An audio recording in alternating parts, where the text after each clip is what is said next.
Welcome, everybody. Welcome to another episode of PEM Rules, the Pediatric Emergency Medicine Podcast.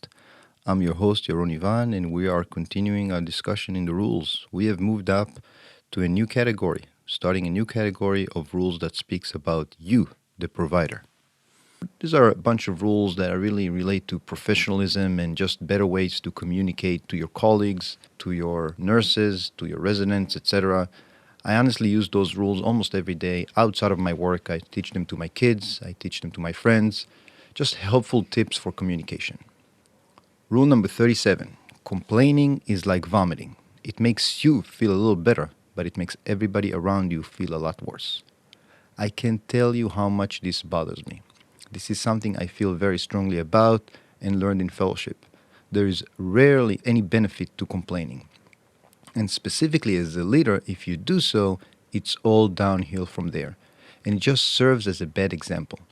I truly believe in this rule. When one complains, it may provide some relief for them, but the people around them tend to feel a lot worse.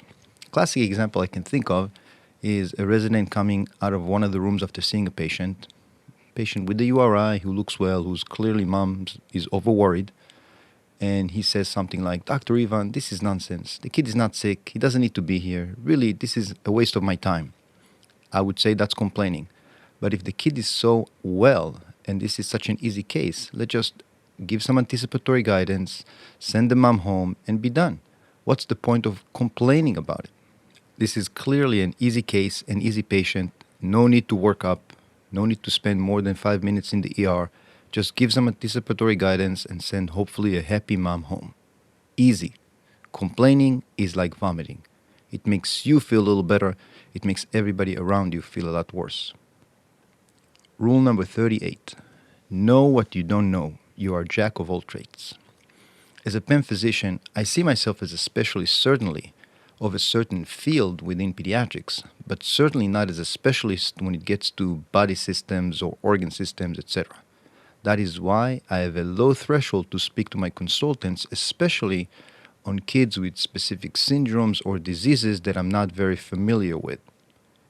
Let's say I see a child with syndrome A, which has some pulmonary issues, and he has a pulmonologist that is managing him in the outpatient world, and he is presenting with what seems to me like a straightforward cough, a very benign, common respiratory chief complaint.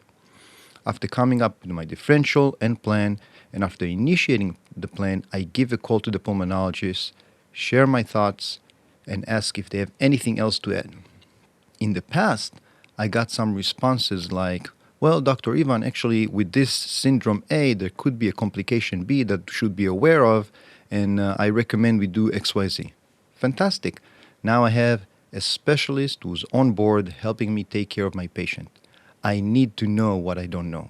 And if this is a syndrome that I don't work very commonly with, I haven't seen many times, I think it's important to recognize that there are other specialists out there who can make recommendations and make the patient care better.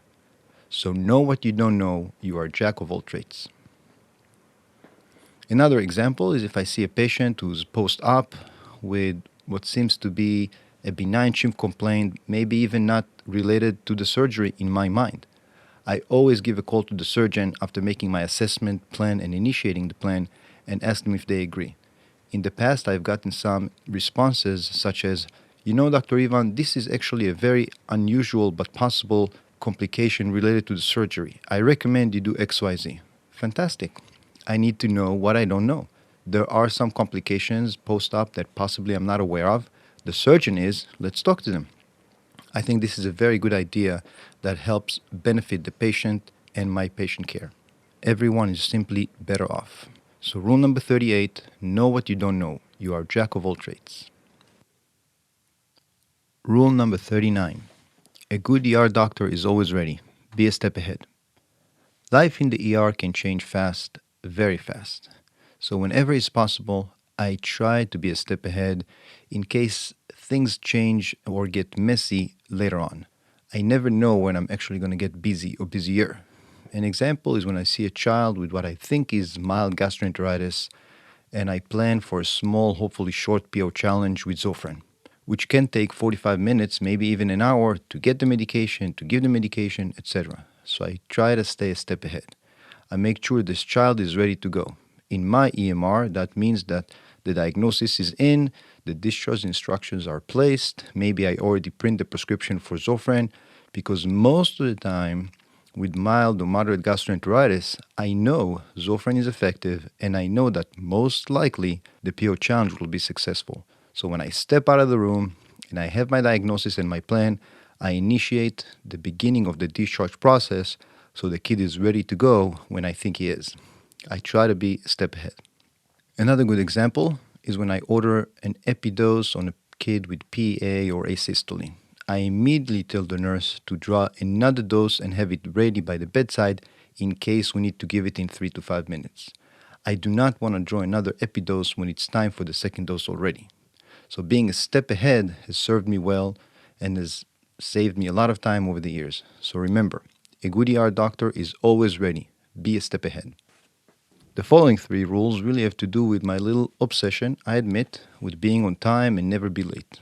I think it is mostly a personality thing, since I've always been like that, even before I was a doctor, but certainly some influence of having served in the military and being forced to be on time. They also have to do with the fact that I practice emergency medicine, where being late actually affects my colleagues. We'll explain in a few minutes. Rule number 40. Early is on time is late, and late is unacceptable. I can't tell you how important that is for me. First, coming early to my shift helps me start my shift on the right note. For example, if there's a busy ER in an afternoon shift in the winter, coming 30 minutes early, although nobody pays me for that time, really helps me start on the right note. Probably there's 1 or 2 or 3 or even 4 patients my colleagues that did not get to see because they've been very busy. I can get them started before I get sign out. This way, my shift starts on a better note. It helps me. In addition, I'm the attending, so the residents learn from me and see that when I come early, hopefully they will do the same. I lead by example, which I think is very important. If I'm late, the resident sees that, the nurse sees that, it's just a bad idea and it's a bad example. Rule number 41. If you're not 5 minutes early, you're late. This is so true in the field of emergency medicine. Let's say I come early for my shift. My afternoon shifts usually start at 3 p.m. Assuming there are 3, 4, or 7 patients to sign out, that takes time. And that means that my colleague, who's supposed to be done at 3, is really done later because it takes us time to sign out to each other. If I come early, however, guesstimating how long sign out will be and how long it will take, I can relieve my colleague on time, actually at 3. Which I know he or she appreciates, and I love it when they do the same thing to me. So if you're not 5 minutes early, you're really late. Rule number 42. Don't ever be late, definitely not late with a cup of coffee. This rule to me is nothing more than common sense and professionalism. If one had time to stop on the way to the ER at Dunkin' Donuts to get some coffee, obviously you should not have been late. If you had time at home to make yourself a cup of coffee, also, you really should not have been late. As an adult, one should know how long it takes to get from one place to the other and should be able to make plans ahead accordingly. So if you want to pick up a cup of coffee on your way to work, that's great. You probably should leave a little early. Don't ever be late, certainly not late with a cup of coffee. Rule number 43 really has to do with being an attending and being a leader. Always take the high road, even when it seems ridiculous. Those of us who have been practicing pediatric emergency medicine or emergency medicine for a long time know that sometimes the consultants, the nurses, the parents can be very disrespectful. Well, I don't think too much about it. I always take the high road. I think I can best demonstrate that rule with a story. So, a few months ago, I was working in the pediatric emergency department. I can even remember which room this all took place in. It was room 8. I had a mom that came in very worried with a child who had viral illness and very high fever. So we did some workup, hopefully proved to her that the child has no medical problems. So gave her my anticipatory guidance. And I asked, Mom, was there something specific you were worried about? Well, she said, yes, doctor. I was very worried that the high fever is going to cause him to have brain damage.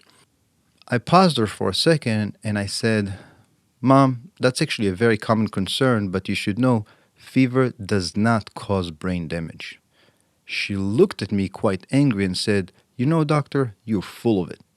I gotta be honest and say that at that moment, the conversation I had with her in my head was very, very specific and different than what actually came out of my mouth. What I simply said was, Mom, I'm really sorry you feel this way. This is what I learned in medical school. This is what I see every day. I don't necessarily recommend that you treat the fever if little Johnny is happy, smiling, drinking. That's my advice.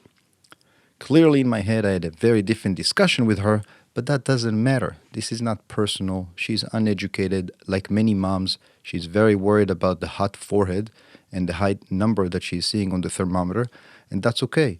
You always take the high road.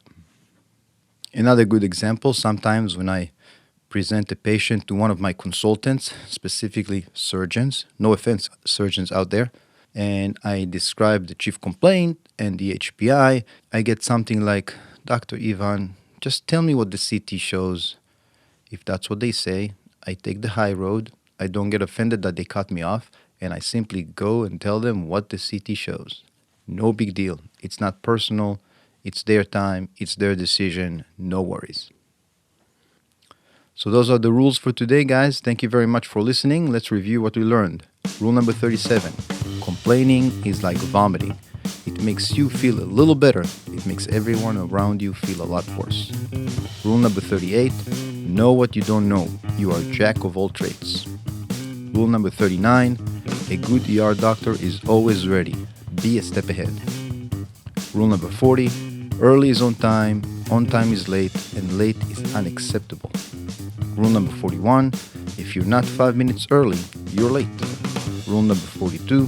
Don't ever be late, definitely not late with a cup of coffee. And rule number 43. Always take the high road, even when it seems ridiculous. That is it for today, guys. Thank you very much for listening. We'll see you next time.